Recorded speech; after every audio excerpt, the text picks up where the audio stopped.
So here's the deal. I originally planned to do Duolingo Arabic for a whole month, 30 days, one full Duolingo owl cycle.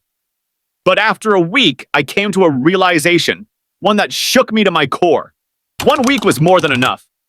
Don't get me wrong, I didn't go in expecting to become fluent in a month, but I thought, hey, I'll give it a solid 4 weeks, build a good foundation, maybe even impress someone with a basic sentence.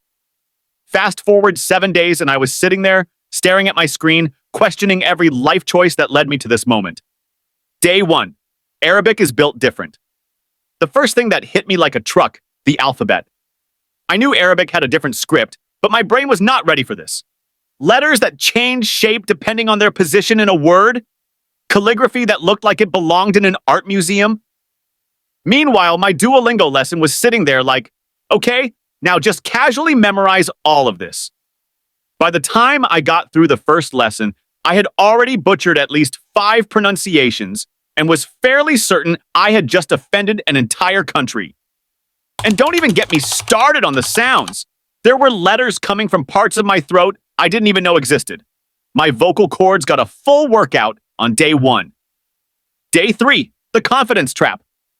By the 3rd day, I started feeling myself. I had picked up a few words, I recognized some letters, and I thought, maybe this isn't so bad. Classic mistake. Peak confidence always comes right before the downfall.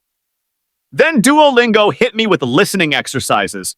Oh, so you thought reading was the hard part? No. Now, you get to hear native speakers casually saying words at the speed of light while you desperately try to figure out if they just said book or camel. Spoiler, it was neither. Day 5. Brain scrambled like an omelet. At this point, I wasn't sure whether I was actually learning or just absorbing chaos.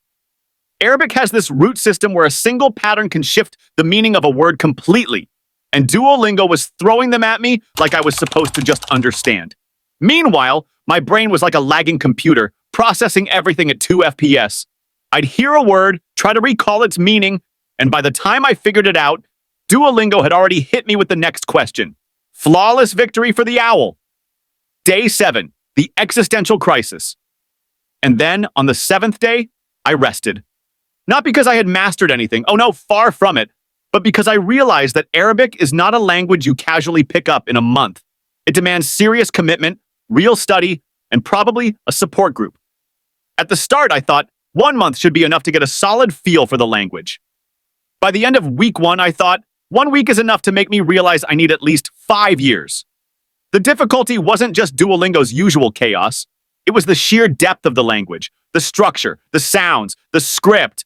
It all felt like unlocking an entirely different way of thinking. So yeah, I tapped out at a week. Not because I hated it, but because I realized I needed a completely different approach if I ever wanted to take Arabic seriously. Duolingo is fine for dipping your toes in, but this language, this is a full, deep-sea diving experience. Final thoughts. Would I do it again? Honestly, yes, but not for a month, and not with the expectation that I'd make actual, meaningful progress just by doing a few Duolingo lessons every day. Arabic is fascinating, and I have massive respect for anyone who takes it on. So, if you're thinking about trying it, my advice is simple. Strap in, embrace the struggle, and don't expect Duolingo to carry you to fluency. Because trust me, after 1 week, the only fluent thing about me was my confusion. If you enjoyed this, drop a like, hit subscribe, and let me know. What's the hardest language you've ever tried learning? See you in the next one.